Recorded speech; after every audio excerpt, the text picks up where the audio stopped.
They say that everyone has a case that haunts them. Personally, if it's just one case, then clearly whoever they are isn't doing very good police work. Being a detective is gritty and bleak. You aren't dealing with happy endings, you're dealing with the cold, hard truth. Sure, every now and again you'll get an easy case, the missing kid who just so happens to be at a friend's house, or the argument turned bad where the bullet just happens to miss every vital organ. Open and shut, everyone goes home with a smile on their face, or at least the life they were given. But that's not the norm. Something you learn quickly from this job is how different we all are. Each person taking you down a wholly unique path filled with their own challenges. Each time you try and understand the person you're dealing with, but most of the time you never really do. Even if you solve a case, you've opened doors that can never be shut. And just like that, you're now involved in the lives of people that extend beyond a court date. Someone doesn't stop being dead after a guilty verdict. A woman doesn't stop crying after her abuser is sentenced. And a person doesn't stop being missing just because you moved on to another case. At the end of the day, if you can't cope with being haunted by what'll eventually amount to a hell of a lot more than one case, then this isn't the job for you. That being said, when the case of a missing girl was casually dropped on my desk one rainy August afternoon, I was less than reluctant to make it a priority. "Don't ignore that one, Smith," the woman hovering above me said sternly, with her finger firmly pressed down on the stack of paper. Detective Eveline Joss had been hard on me from day one. I'm not quite sure what started our rivalry, but from the second we had our first conversation, I knew that she'd had a whole life of being a hard ass. Naturally, being someone who likes to push people's buttons, it made her fun to mess with, which in turn forced her to push me harder. But this time around, I could tell she wasn't in any sort of mood to play. "Chief wants you on this case immediately. He said if you don't make progress with it, then he's coming for me, which means I'm coming for you." I looked at the papers on my desk and quickly thumbed through them, scratching at my short beard as I went. "Missing kid? Shit, okay, I see why he wants me on this. But why in the hell does he think I need a babysitter?" She shrugged. "Not sure. Chief is just really set on this thing getting looked at." As I started to skim the documents, I quickly realized there wasn't much to go on. Faye Mizuki was your typical 15-year-old girl. From what I saw, not much stood out, and that was the problem. All that we really had to go on was some interviews with known acquaintances, some known locations, and statements from the family. This was odd. Why would a girl who lived an otherwise boring routine life just disappear?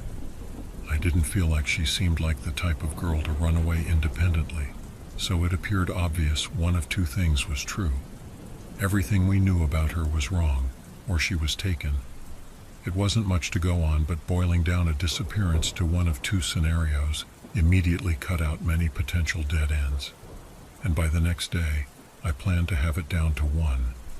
I could feel determination starting to fill my body. In response, I took a big gulp of the cold coffee sitting near my computer. As I began to furiously type away, as I could feel inspiration starting to make the neurons in my brain fire like an old Western shootout. Evelyn had seen me make this change before. As soon as she noticed me going into work mode, she turned away without a word and let me get down to brass tacks. I think I even caught what I thought was a slight smile as she let me do my thing.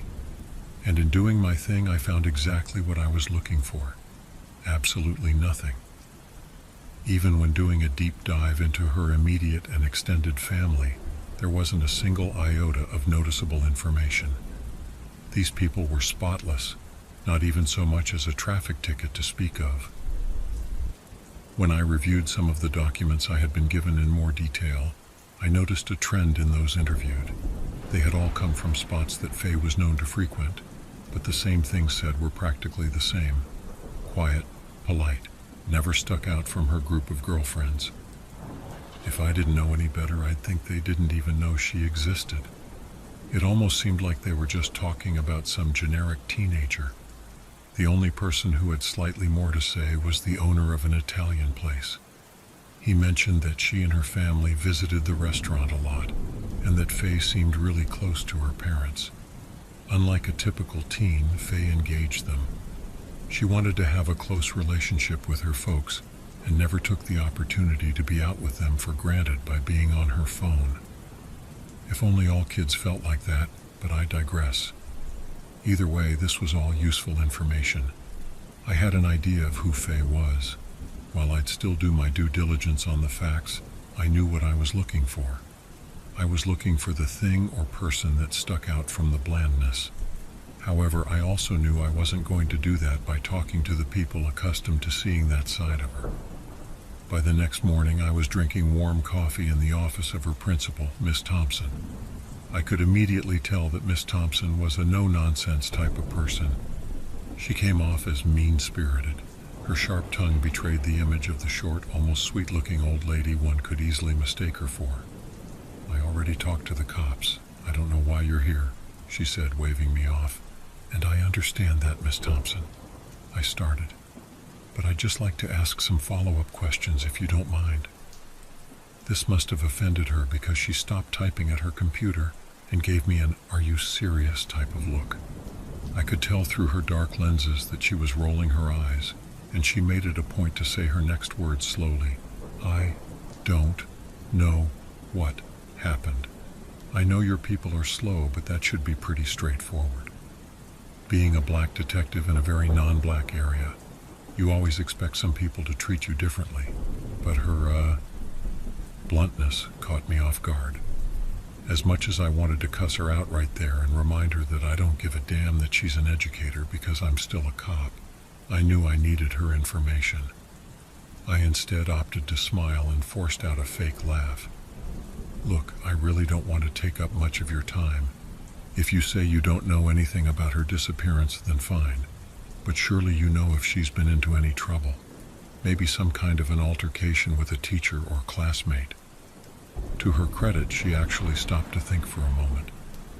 "Her history teacher, Mr. Berkeley, he's mentioned her name a couple of times, and I thought it was odd because she's never had issues in any other class.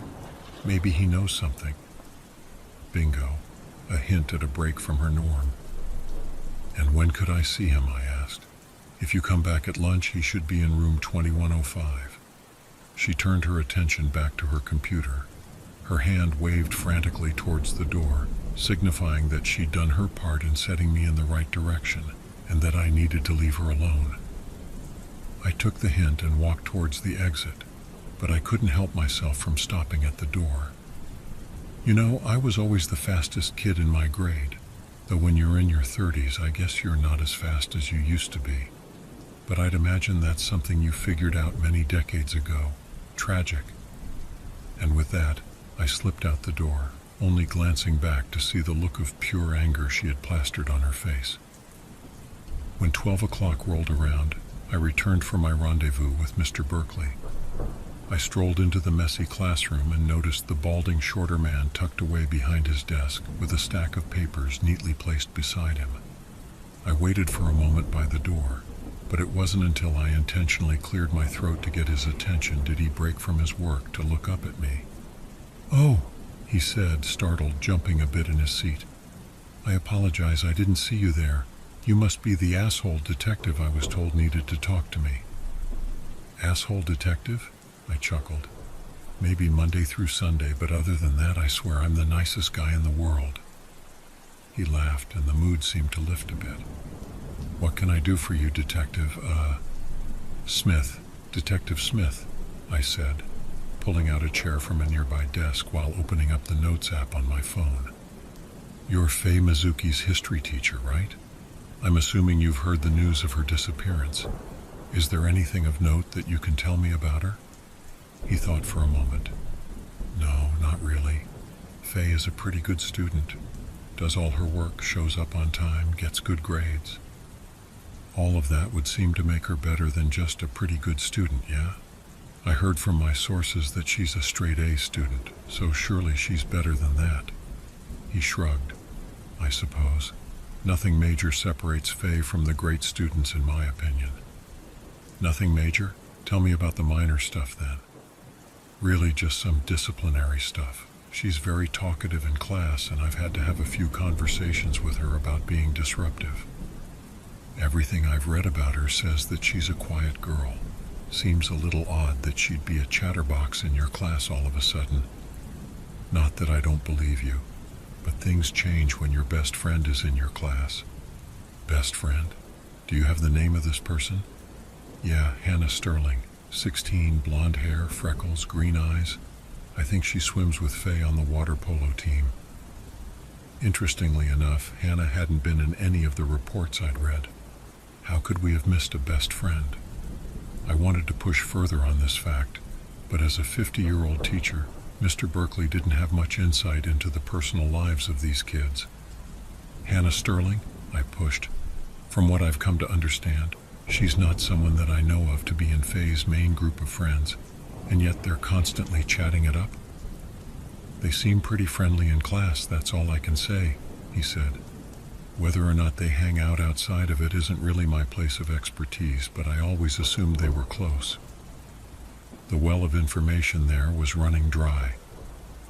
After a couple more questions, I thanked Mr. Berkeley for his help and proceeded to make my way back to the car. On my way out, I sent text messages to my officers back at the station to find me all the info they could on Hannah Sterling. I also asked them to check up on the people we had interviewed to see if they had recognized the name or the description. By the time evening rolled around, I had exactly what I needed: a location and all the pertinent background knowledge to break the case wide open. Hannah actually had quite a history: drug dealing, running away, multiple suspensions from school, and a long list of other more minor offenses. She was a young girl on the wrong path, not exactly someone you'd expect Faye to be associated with, and apparently she wasn't someone her family expected her to be associated with either. From a follow-up interview that one of my officers did, I learned that Faye and Hannah were friends in middle school, but Faye's parents disapproved of the friendship and had thought the two split ways. Even Faye's close friends had no idea that the two were friendly. This was the abnormality, the thing that stuck out from the blandness, and likely the key to where to find Faye. At 7 on the dot, I was knocking on her door and flashing a badge. Having seen this kind of thing many times before, Hannah's parents didn't put up much of a fuss when I said I needed to speak with her privately. In the next couple of minutes, the young girl was sitting across from me in her living room, seemingly trying to make my heart stop with her stare. Obviously, the last thing she wanted to do was be talking to the police, even with her friend's life potentially at stake. "Whatever it is, I didn't do it," she said with no hint of emotion in her voice. She simply stared forward at me with her arms crossed. "Well, I guess my work here is done then," I joked. There wasn't even a hint of a smile from the girl in response. I cleared my throat and followed up, "Right. Look, all I care about is finding Faye, and I have reason to believe that you can help me with that." She scoffed.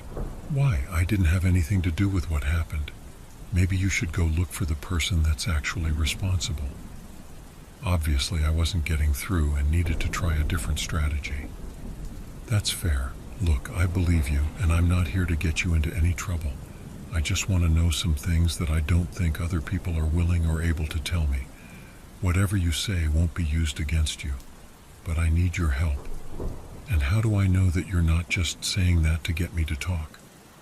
Because you have my word that if you get caught for anything in the future, I'll be in your corner defending you.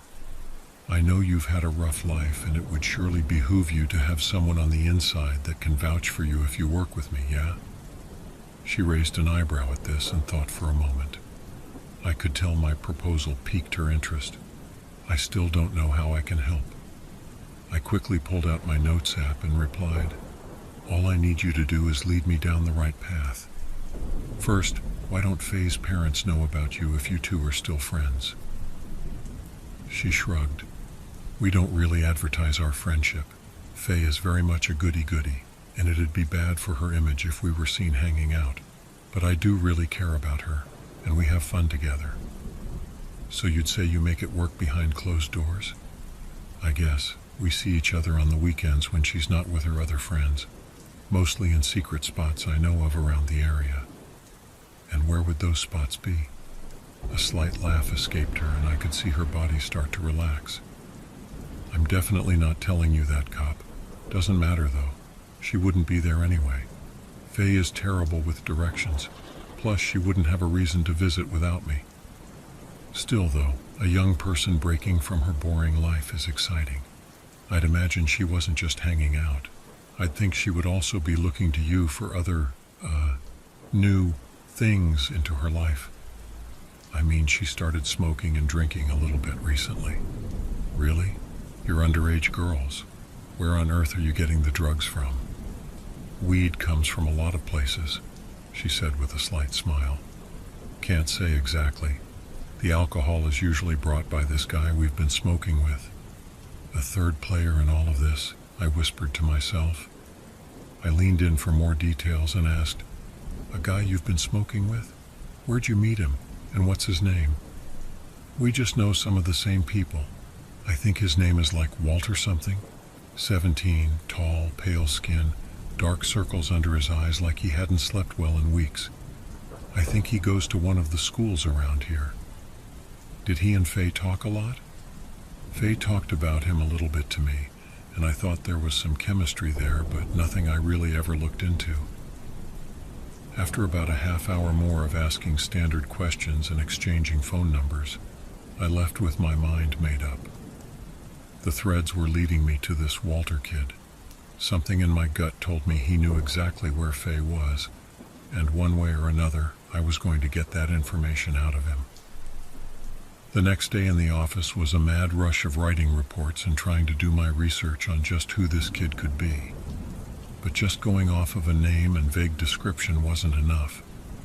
There wasn't anything in our databanks that helped me, and I was afraid I'd have to go through every kid with a first name beginning with W in the area. Frustrated, I decided to step outside to take a break, but before I reached the door, I bumped into Detective Joss. Smith, she said a little too forcefully, how's your case coming along? It's been a couple days, and you know what they say about 48 hours. You're not slacking, are you? I shook my head and threw my hands up. I'm making progress. I think I'm close to it. There's just one little detail to solve, and after that, I'm off to the races. She leaned against a wall and sipped her coffee. Oh, and what's that? Some kid named Walter something. 17, tall, pale skin, dark hair, circles under his eyes. Apparently he's from the area, but I have no idea where to find this guy. She thought for a moment and snapped her fingers. Without a word, she ran off. A couple minutes later, she came back and motioned for me to follow. A couple of the officers were sitting around a computer with a picture pulled up of a rather rough-looking young boy. This the guy you're looking for, detective? The younger of the two officers asked in a distinctly New York accent. We've had some calls about him before. He's run away from home a couple times and we had to bring him back. Nothing else on the rap sheet, though. Walter Crane is the full name. Hoping it was who I was looking for, I snapped a picture of the boy and sent it to Hannah. Within minutes, I had a response confirming that it was indeed the same kid. My eyes grew wide reading her text. Immediately, I grabbed the address for Walter's school from the guys at the computer and bolted out the front door, shouting that I owed them big on the way out. I made the drive from the station to the school in record time. In what felt like seconds, I went from demanding that the principal grab Walter to sitting down with the kid in a private room. Right off the bat, I could tell he was nervous. I didn't even have to say Faye's name for him to know precisely why we were sitting across from each other. Without saying a word, I wanted him to know that I was sizing him up. But it was apparent I didn't have to do much to intimidate him. It was like Hannah said. It looked like he hadn't slept in weeks. He was skinny, smelled like cigarettes, and struggled to make eye contact. But even beyond that, his general unkempt look, loose-fitting clothes, and pale skin belied a kid that was obviously struggling with something pretty serious. No visible bruises to indicate that there was abuse, but that didn't mean there wasn't any going on. Either way, something was deeply wrong. I don't know why I'm here. He eked out. I wasn't in the mood for games. Look, kid, a girl is missing, and I have reason to believe that you know something. Why me? I sighed. Tell me how you know Hannah Sterling. Don't lie either. I've talked to enough people to know the truth here, and I swear it's going to look awful for you if you start jerking me around. He fell for the bluff. Okay, she sold me drugs. What kind of drugs? I demanded. Just weed, he replied softly. Did you ever smoke weed with Hannah? Sometimes, yeah. Why? Was there ever anybody else there? And if so, then what was their name? Yeah, a girl named Faye. Bingo. Did you ever talk to Faye outside of smoking with Hannah? He started to choke up. His hand twitched for a moment, and I could see he was debating whether or not to come clean. I realized I might have been pushing too hard and pulled back the intensity a bit. Look, Walter, I know this is hard, and I don't want you to worry about getting into trouble or anything. I leaned in closer and put my hand on his shoulder. But right now I don't care about any of the other stuff. I just need to find out where Faye is. Please help me do that. He shook his head. You don't understand. You won't believe me. I leaned back in my chair and took on a softer tone. Try me. Start from the beginning. He took a deep inhale before a slow exhale and nodded. I've been dealing with some stuff. No, some thing. This thing has kept me up for the past couple of months. I've been really scared. It said it'd take me to its home just like it took other people, unless I gave it something to take my place. It visited every night. I knew it was getting closer and closer to taking me. It reminded me every damn day of what it wanted. I started buying weed from Hannah to help me sleep, and that's where I met Faye. She's a really nice girl, just really naive. I could tell that she liked me a bit, and I used that. I'm so sorry that I did, but I needed someone to take my place.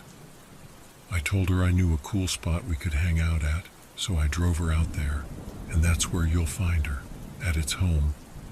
I promise I didn't hurt her, but you have to see. None of this made any damn sense to me. I couldn't tell if Walter was admitting to murder, maybe with an accomplice, or if he was hinting at something else entirely. I must have not even noticed how long I was in my own thoughts while taking notes, because before I knew it, the kid was rocking back and forth, crying about how sorry he was. I tried calming him down, but to no avail. The best I could do was wait until his panic attack was over, but even then he profusely stated how he never hurt Faye, and that he was just doing what he could to survive. The kid was spooked out of his mind, and suddenly his appearance made more sense. This was caused by stress, and a hell of a lot of it. Eventually I managed to get an address for the place and got all of Walter's contact info, telling him I'd be in touch. On the way out, I took a few minutes to try and convince the principal that she should send Walter home for the day. For whatever happened, he was a teenage boy under a lot of stress. I had no qualms about bringing him to justice if and when the time came, but I also felt sympathy for whatever he was going through.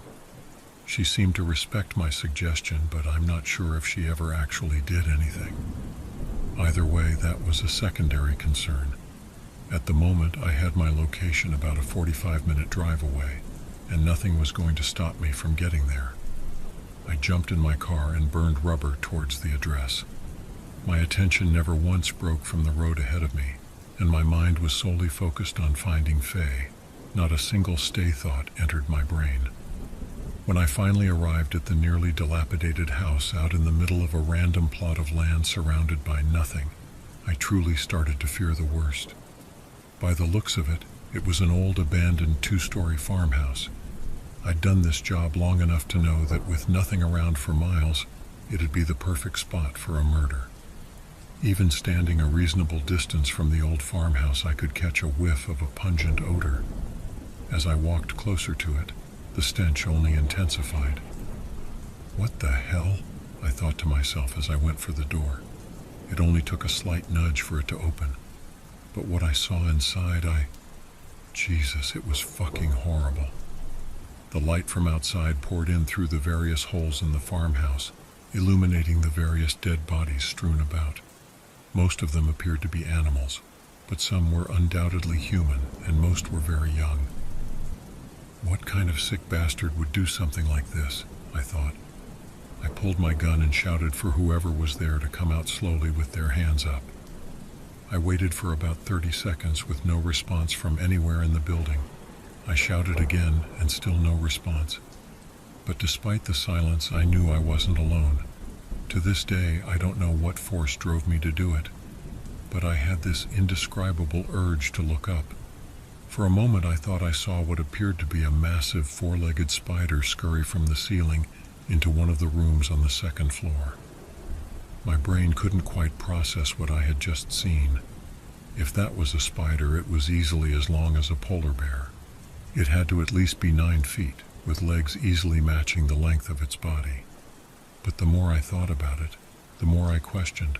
What spider had smooth skin with a head of long black human hair? Gun pointed in front of me, I ran up a set of dangerously old stairs and followed the thing into the room I had seen it enter. What stood before me was most definitely not a spider. It was a woman. She did stand at approximately the 9-foot height I assumed when I first got a glance. Her body was rail thin with loose hanging gray skin and arms that dragged behind her on the ground. But it wasn't just the impossible proportions of her body that terrified me to my core. It was looking at her eyeless face and rubbery lips, the corners of which drooped far past her chin in a permanently distorted frown. Inside her mouth it appeared as though she was sucking on what I thought was a skull, like a cartoonishly sized jawbreaker. Her long gray tongue wrapped entirely around it, and milky viscous saliva dripped from her mouth as she moved it around. I wanted to gag at the sight of her. My body was frozen in fear. I didn't know what to do or how to react. For a moment we just stared at each other until I heard moaning. My eyes darted from the monster of a woman to the source of the sound. In the same room was a young girl, one that I recognized, Faye Mizuki. She was lying on the ground, her eyes rolling into the back of her head. It looked as though she was covered in dirt. I finally found her, but I knew this thing wouldn't just let me take her with me. I had to make a quick decision. It was now or never. I fired off multiple rounds into the thing and rushed towards Faye to grab her and get the hell out. But only after taking a couple steps forward, I found myself flying backward and smashing back onto the ground. Despite her lack of apparent muscle, she was incredibly strong. I tried scrambling for my gun, but she snatched where it had fallen beside me and flung it into some dark corner. Now I was utterly defenseless. By the time I realized what happened, I felt the woman's ice-cold fingers double-wrapped around my throat. She carried me to the first floor and slammed me against the splintering wall. I struggled to breathe against her might, and as my vision started to blur, I could see her puffy gray face come close to mine. The 2 words she uttered through rotten breath in her deep voice chilled me to the bone. Get out! I knew she wasn't going to tell me again, and realistically, I had no means of objecting. I took one glance at the room on the second floor and saw Faye looking down at me with tears in her eyes. And what did I do? I'd like to say that I stayed, and like a good cop, I fought against the odds to do the right thing. But no, one more glance at the figure towering above me and I ran. I ran like a fucking coward with his tail between his legs. The fear of the moment and of that goddamn thing was too much. I didn't even look back at the farmhouse until I was safely locked in my car and calling for backup. The desperation in my voice as I begged them to save me from that monster was apparent. It took a while for them to arrive. All the while I was trying to process just what the hell had happened. When the officers arrived, I broke down what had happened and they just looked at me in disbelief. When I realized they didn't actually believe me, I just told them to shoot any damn thing that moved in there except for the little girl. I watched as they disappeared into the house, but no sense of comfort came over me. Moments later, I saw a familiar vehicle pull up beside me and a gravelly voice yelling out my name. Turning to the large figure behind me, I asked, "Chief, what are you doing here?" He fumbled in his pockets for a bit and then pulled out a lighter and cigarette, setting the tip ablaze as he answered. "I wanted to see this one through personally. You look like shit, Smith. What the hell happened?" Flashbacks of that horrible thing crossed my mind, and I shook my head, repulsed at the thoughts. I found the girl and, something else. Look, everything will be in my report tomorrow. But when the officers kill whatever the hell is in there, you need to see it with your own eyes. He stared at me for a moment, puffing on his cigarette. I couldn't read him. All I knew is that the look on his face wasn't disbelief, but something else entirely. Pity, maybe? I'll never know. Either way, he played off my fears and simply said, "Go home, Smith. We'll handle things from here. You've worked hard on the case, and it looks like you've been beaten up a bit. Detective Joss will be on the scene soon to tie up loose ends." I was shocked and found myself speaking at a little louder of a tone than I had expected. "What? No! I have to see this thing through. I have to make sure she's okay." The look in his eye implicated he wasn't going to argue with me. "No, Smith. You're going home. We will take care of everything. You have my word."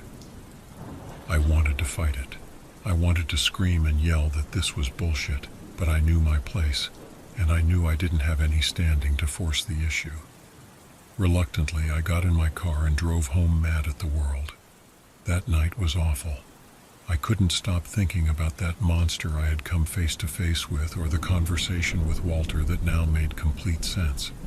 The thing was hunting him, and it was smart enough to get him to sacrifice someone else in his place. I wouldn't be able to sleep either if I knew that thing was coming for me. Hell, it probably explained him running away too. He was probably trying to get as far away from it as possible. Still, he knew he'd never succeed until either it took him or until it took someone else. But why? Why not just take the kid? Why did it matter who it was if it was just hungry? Did it just like to fuck with people? Did it have some kind of sick mind that matched its even sicker appearance? I wish I knew. The next day I tried to keep a sense of normalcy. My morning was fine, albeit I scared myself a couple of times, thinking that lady had found itself in my house. I threw myself into my work the next day, finishing my report in record time. I wanted to hand it to the chief personally, in part so that I could ask him about what went down the previous day. But in response, he simply asked me to close and lock the door behind him. "Sit down, Smith," he said calmly, and I did. "Look, I appreciate you doing the work you did. You're a damn fine cop, damn fine. But here's what's going to happen. I know you. You're an honest guy. You want to do things the right way. And your report is going to reflect that, isn't it?" Yes, I replied cautiously. "I respect that. But this report on my desk doesn't exist." He pulled out a stack of papers from his desk. "This is actually the report that you emailed me today and handed to me in person. It says that you talked to the Walter kid. He told you that Faye had tried some new drugs, found a spot to use them in, been killed by an unknown assailant, and that the farmhouse she was using had been burned down, likely by a homeless squatter on accident. That sounds more realistic, doesn't it?" What was he saying to me? My blood was boiling, and it took everything in my power not to rush the man right there and crack him across the jaw. "Sir, that's not at all what happened. The girl was alive when I saw her. There were armed officers who went in to take her." He nodded. "And what, Smith? They went to fight a creature of the night like superheroes? You were there. There's no way they didn't see. There's no way you didn't see." I was beginning to crack. He sighed and leaned back in his chair. "I was there, and I did see a lot. Look, it doesn't do either of us good to lie. Smith, there are things out there, things that we are completely incapable of dealing with." "So we just run and hide?" I snapped. "Isn't that what you did?" He calmly replied. He was right. His words stung like a salted dagger to the gut. What could I even say? "But that's not what we do. I was wrong." He exhaled loudly. "Let's say that people believed us. We don't live in a world where anyone could ever accept that things that go bump in the night are real, even if we say it's true. We'd get looked at as crazies who aren't doing their job. But let's pretend like that's not the case. Where do we go from there? Arrest something like her? Keep her in jail with all the other criminals?